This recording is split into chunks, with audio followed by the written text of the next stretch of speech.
buenos días. Nosotros somos Juan Camilo Prieto Ramos y Adriana Lucía Martínez Castellanos. A continuación presentaremos nuestra GATI de Derecho Civil Contratos, específicamente hablando sobre el contrato de mandato. El planteamiento del problema es la búsqueda de herramientas que protejan los derechos del mandante durante la ejecución de un contrato de mandato. A su vez, la justificación de esta es el desconocimiento existente de las personas sobre las herramientas con las que cuentan para hacer valer sus derechos y ejercer acciones, bien sea por parte del mandatario o por parte del mandante. Esta investigación es jurídica y la pregunta problema a resolver es, ¿qué herramientas jurídicas tiene el mandante para exigir el cumplimiento de las obligaciones al mandatario? Como objetivo general tenemos el mismo y dentro de los objetivos específicos tenemos bien la definición, las acciones y los mecanismos de solución de conflictos. Estos empiezan a continuación. Bueno, ahora vamos a empezar a dar la definición del contrato de mandato. En sí, el contrato de mandato es un acuerdo legal en que una persona, o sea, el mandante, otorga a otra persona, o sea, el mandatario, la autoridad para actuar en su nombre y llevar a cabo ciertas tareas o acciones específicas. El mandatario actúa como agente del mandante y está obligado a seguir las instrucciones del mandante en la medida en que éstas estén dentro de los límites de la ley. Este tiene unos cuantos elementos clave, como lo son la figura del mandante y el mandatario, el poder y el alcance, la duración y la compensación, la revocación y la responsabilidad que existe entre las partes. Las diferentes características que tiene el contrato de mandante son las siguientes. La delegación de la autoridad es una de las características fundamentales del contrato de mandato, en el que implica la delegación de la autoridad. El mandante otorga al mandatario la autoridad para actuar en su nombre y realizar tareas específicas. La segunda es la relación de agencia. El contrato establece una relación de agencia entre el mandante y el mandatario. El mandatario actúa como agente del mandante y en consecuencia tiene el deber de actuar en el mejor interés del mandante. Por tercero, tenemos las instrucciones y las tareas específicas. Esta característica dicta que el contrato debe tener textualmente las instrucciones y las tareas que debe cumplir el mandatario. Las limitaciones y las restricciones. En el contrato también tiene que estar estipulado las limitaciones y las restricciones de autoridad de que tenga el mandatario. La duración del contrato. El contrato tiene que tener específicamente cuánto tiempo es lo que va a durar. Puede ser determinado o indeterminado. Sexto, sobre la revocación y la terminación del contrato. El contrato establece las condiciones bajo las cuales el mandante puede revocar la autoridad otorgada al mandatario y poner fin al contrato. Esto proporciona un proceso ordenado y legal para la terminación de la relación. Séptimo, la compensación. El contrato puede establecer si existe algún tipo de remuneración, ya sea económica o material, debido a los servicios que cumple el mandatario. Octavo, los deberes legales y fiduciarios. El contrato suele incluir una cláusula que establece los deberes legales y fiduciarios del mandatario. Esto implica que el mandatario tiene la obligación de actuar de manera diligente y en el mejor interés del mandante. Protección de los intereses. El contrato debe tener como objetivo principal proteger los intereses del mandante y proporcionar un marco legal que establezca claramente las expectativas y las responsabilidades de ambas partes. Y por último, existe el registro y la documentación. El mandatario generalmente mantiene registro y documentación adecuados de las acciones realizadas en nombre del mandante. Esto es muy importante para el seguimiento y la rendición de las cuentas. No obstante, también tiene diferentes características ya de naturaleza contractual y estas son las siguientes. Es principal, consensual, unilateral, también puede ser bilateral y es conmutativo. Ahora vamos a las clasificaciones del tipo de mandato. Existe, existen por naturaleza del mandato. Este puede ser de mandato general o de mandato específico. La diferencia radica en si las obligaciones son amplias, generales o tiene que cumplir un objetivo en específico. También es por propósito. Puede ser un mandato comercial, un mandato financiero. También por duración. Puede ser de duración determinada o de duración indeterminada. También puede ser por tipo de relación, puede ser simple o solidario. La principal diferencia entre estos es que en el mandato solidario, el mandato tiene la opción de delegar sus responsabilidades a otros agentes o mejor dicho, submandatarios. Mientras tanto, en el simple no se puede esto, simplemente es la relación mandatario-mandante. Y por último, se puede dividir por remuneración. Puede ser un mandato remunerado o un mandato no remunerado. Ahora vamos a hablar de las obligaciones de las partes. Primero vamos a hablar de las obligaciones del mandante. ¿Cuáles son las obligaciones de este? Primero, otorgar autoridad, dar instrucciones claras y específicas al mandatario, cooperar con el mandatario para el buen desarrollo de las acciones. Por cuarto, la compensación, si es que esta está estipulada en el contrato, el cumplimiento de las condiciones del contrato, las rendiciones de cuentas y con esto serían las obligaciones del mandante. Ahora vamos a hablar de las obligaciones del mandatario. El primero es actuar en el mejor interés del mandante, cumplir con las instrucciones dadas por el mandante, diligenciar y trabajar con cuidado según los intereses del mandante, dar una información adecuada y rendir las cuentas necesarias al mandante, no exceder la autoridad otorgada por el mandante, que no exista ningún tipo de conflicto de interés que obstaculice el trabajo entre el mandante y el mandatario, y por último los registros y la documentación. Esto es, que el mandatario debe siempre llevar registro y documentación de todas las acciones hechas por el mandatario. A continuación, se plantean los mecanismos de solución de conflictos que pueden existir entre el mandante y el mandatario a la hora de encontrar diferencias en la consolidación de este contrato. En primer lugar, tenemos la negociación directa. Esta etapa trata de resolver el conflicto sin necesidad de acudir a un medio judicial. Esta se realiza mediante una conversación, puede ser directa o puede ser por escrito, en donde bien sea el mandante o el mandatario comunica los desacuerdos que existen a la hora de llevar el negocio que están pretendiendo pues realizar, y a su vez estas personas pueden plantear herramientas dentro del contrato para que este tipo de situaciones no ocurran nuevamente.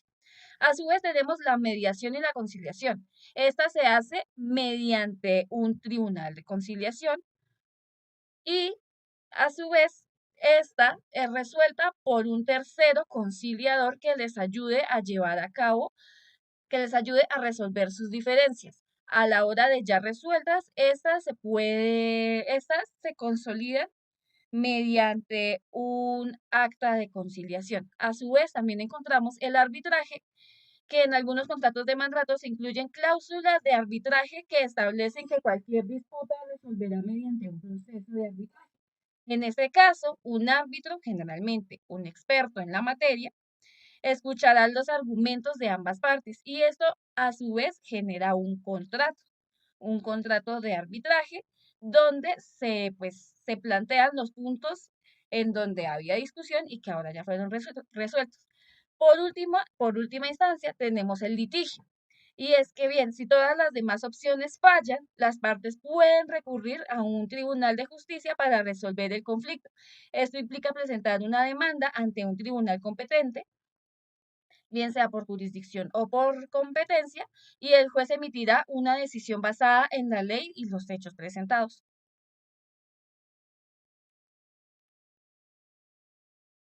Bueno, ahora vamos a hablar de las diferentes acciones que pueden interponer tanto el mandante como el mandatario. Las acciones del mandante son las siguientes. Primero, la comunicación directa. En primer lugar, el mandante puede comunicarse directamente con el mandatario para recordarle sus obligaciones y solicitar el cumplimiento de las tareas acordadas. A menudo, una simple conversación puede resolver malentendidos o recordarle al mandatario sus responsabilidades. El segundo es la revisión del contrato. El mandante puede revisar el contrato de mandato para asegurarse de que las obligaciones y los plazos acordados estén claramente definidos. Luego, puede destacar las cláusulas relevantes y exigir el buen cumplimiento de acuerdo con los términos establecidos en el contrato. Tercero, por tercero tenemos el requerimiento por escrito. Si la comunicación verbal no es efectiva, el mandante puede enviar un requerimiento por escrito al mandatario. Este documento debe detallar las obligaciones específicas que estén en cumplimiento y establecer un plazo razonable para el cumplimiento. Por cuarto, tenemos la mediación o el arbitraje. Como ya lo mencionó mi compañera, esta es una disputa que persiste entre el mandante y su mandatario y se puede resolver a través de un tribunal de mediación o un árbitro. Y por último, de número quinto, tenemos la acción legal. En casos extremos, si el mandatario sigue sin cumplir con las obligaciones del contrato y la mediación o el arbitraje no funcionan, el mandante puede presentar una demanda ante a un tribunal competente para hacer cumplir las obligaciones del contrato. Ahora vamos a hablar de las acciones que puede interponer el mandatario. El primero es la comunicación y el diálogo.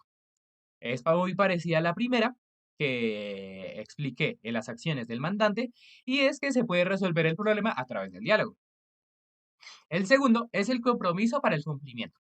Si se ha identificado un incumplimiento legítimo que las obligaciones del contrato estableció, el mandatario debe tomar medidas inmediatas para cumplir con las tareas acordadas y rectificar cualquier tipo de error. Por tercero está el ajuste de estrategia. Si las circunstancias han cambiado y se requiere un ajuste en la estrategia o las acciones acordadas, el mandatario puede comunicarse con el mandante y solicitar una modificación del contrato si esto es necesario. Por cuarto está la mediación y el arbitraje. Es exactamente igual al expuesto anteriormente. Básicamente es resolver el problema a través de una mediación o un árbitro. Y por quinto, el cumplimiento legal, exactamente igual al anterior. El mandatario debe cumplir con sus obligaciones legales y contractuales, lo que incluye actuar de manera diligente, ética y de acuerdo con las instrucciones del mandante. Dentro de las disposiciones contractuales en un contrato de mandato encontramos las partes involucradas, que en este caso son el mandante y el mandatario. El mandante es quien delega una tarea al ahora mandatario o también poder dante y apoderado. Tenemos las definiciones, que esta puede incluir una sección que defina los términos y cláusulas utilizados dentro del contrato. También tenemos el objeto del mandato, es decir, la tarea a llevar a cabo, la autoridad del mandatario y la duración del contrato. Hay contratos que tienen una duración ya establecida, pero hay contratos de mandato que no. También tenemos la revocación y terminación.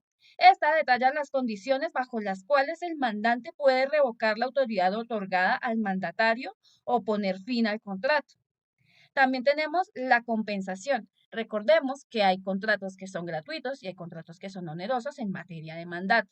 En este caso, si el contrato es oneroso, tenemos que en la cláusula de compensación, esta especifica la forma en que se calculará y pagará la compensación al mandatario por su tarea cumplida y las obligaciones del mandante y el mandatario.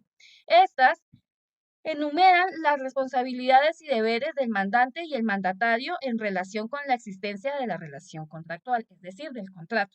Dentro de las disposiciones legales tenemos que hay artículos específicos, tanto dentro del Código Civil como dentro del Código de Comercio, que nos hablan del contrato de mandato.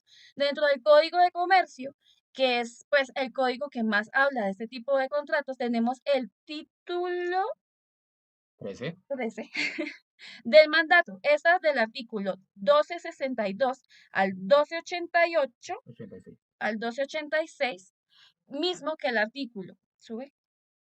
El artículo 1262 nos habla de la definición de este contrato. Y el Código Civil, en el título 18, 18, 18, 18 o 28, 18, 28. del mandato, del artículo 2142 al 2199. En el artículo 2142 encontramos la definición de este contrato, misma que ya se había hablado anteriormente. No obstante, también dentro del Código Civil encontramos pues las maneras en cómo se termina el contrato, algunas acciones que puede ejercer tanto el mandante como el mandatario y entre otras. También otras leyes que nos hablan del contrato de mandato es la ley 1258 del 2008. Esta ley regula a los, ay, perdón. Esta ley regula los mandatos de representación legal, como el poder conferido a un abogado para actuar en nombre de un cliente. También encontramos la ley 1564 del 2012, es decir, el Código General del Proceso. Y también encontramos en el Código Penal, es decir, La ley 50 y se me olvidó. 0599. No, ese no es el código civil. Dentro del Código Penal, el mismo en el artículo 445 nos habla de la infidelidad de los deberes profesionales, es decir, las infidelidades que puede ejercer el apoderado con su poder dante. Ahora vamos a hablar de la indemnización por daños y perjuicios.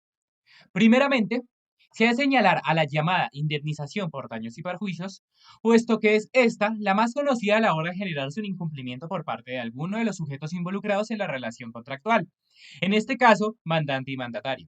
Por tanto, la indemnización de daños y perjuicios en un contrato de mandato es una acción legal que permite a una parte buscar una compensación financiera como ha sufrido pérdidas, como resultado del incumplimiento de las obligaciones contractuales por parte de la otra parte. Ahora, vamos a hablar de las acciones en favor del mandante. El mandante se ha de eximir de responsabilidad por los actos conferidos por su delegado, también llamado mandatario, cuando este último actúa sin autorización del primero o actúa sin dar a conocer su condición. Esto es ratificado por el artículo 2162 del Código Civil, como dijo anteriormente mi compañera. En este orden de ideas, el artículo 2164 es relevante en situaciones en las que el mandatario, en lugar de realizar personalmente una tarea o acción encomendada por el mandante, delega esta tarea a un tercero, es decir, a un delegado. En tales casos, si el delegado no cumple con la tarea de acuerdo con las instrucciones del mandante, el mandante no se ve privado de sus derechos legales. En el artículo 2164 del Código Civil colombiano se garantiza que el mandante pueda ejercer acciones legales y tomar medidas contra el delegado para hacer cumplir las obligaciones del mandato o para buscar la reparación en caso del incumplimiento. En el artículo 2180 del Código Civil, textualmente indica el mandatario, que se ha extendido los límites de su mandato, es solo responsable al mandante y no es responsable a terceros, sino cuando no se les ha dado el suficiente conocimiento de sus poderes y cuando no se ha obligado personalmente. A su vez, el artículo 181 y el artículo 182 disponen, 2181 y 2182, disponen lo siguiente. El primero indica sobre la obligación que tiene el mandatario de rendir cuentas al mandante. Y el segundo indica la obligación del mandatario para con el mandante del pago de los intereses sobre dineros que el primero haya usado para su uso propio. Ahora vamos a hablar de las acciones en favor del mandatario. Sin embargo, es de tener presente que no solo sobre el mandatario recaen responsabilidades por ausencia del cumplimiento o el mal proceder de su actuar. Sobre el mandante como titular del contrato también ha de reposar responsabilidades en pro del buen funcionamiento y cumplimiento del contrato en mención. Dejando a un lado lo anterior, el artículo 2184 del Código Civil indica las obligaciones del mandante para con el mandatario. Así es, son las siguientes: proveer al mandatario lo necesario para la ejecución del mandato, reembolsarle los gastos razonables causados por la ejecución del mandato, pagarle la remuneración estipulada o lo usual, pagarle las anticipaciones de dinero con los intereses corrientes e indemnizarle de las pérdidas en que se haya incurrido sin culpa o por causa del mismo mandante. Con lo anterior, no podrá el mandante disculparse de cumplir estas obligaciones, alegando que el negocio encomendado, el mandatario no ha tenido buen éxito o que pudo desempeñarse en menos costo, salvo que, que se le pruebe la culpa. Mencionado esto en el acápite 7214 de las obligaciones de las partes. Así las cosas, en el artículo 2185 del Código Civil establece que el mandatario podrá desistir de su encargo por ocasiones de la ausencia del cumplimiento por parte del mandante sin que esto indique una sanción o perjuicio para él. En el artículo 2193 del mismo libro nos indica que, no habiendo causal de desistimiento, si el mandatario llegare a renunciar a su encargo, las obligaciones inmersas en este no cesarán y se hará a su vez el responsable pago de los perjuicios causados al mandante derivados de su renuncia. Dentro de la terminación del contrato de mandato encontramos que el artículo 2189 del Código Civil nos indica que el contrato de mandato puede terminar por el desempeño del negocio que fue contraído. Es decir, cuando se cumple la tarea por la cual el mandante contrató al mandatario. Ahora, por la expiración del término, y este hace referencia a el plazo terminado en el contrato. Esto cuando se establece dentro pues, de la misma relación contractual. Ahora, por la revocación del mandante, perdón, es decir, cuando el mandante decide pues dejar ya de llevar a cabo ese negocio.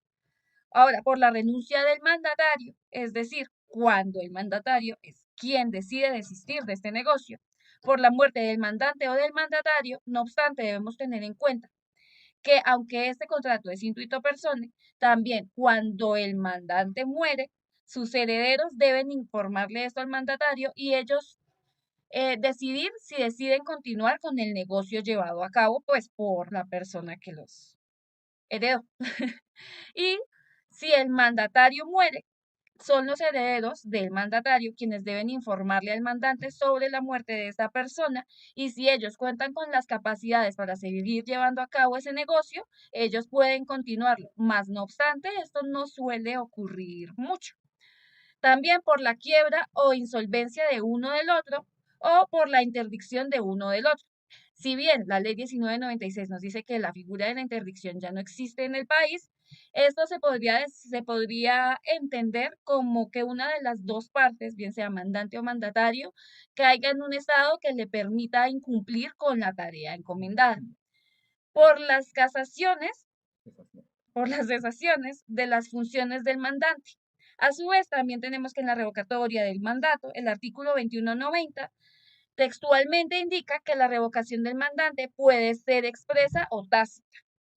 La tácita es de encargo mismo del negocio de distinta persona y la expresa después cuando se le informa directamente al mandatario, pues la cesación de su labor.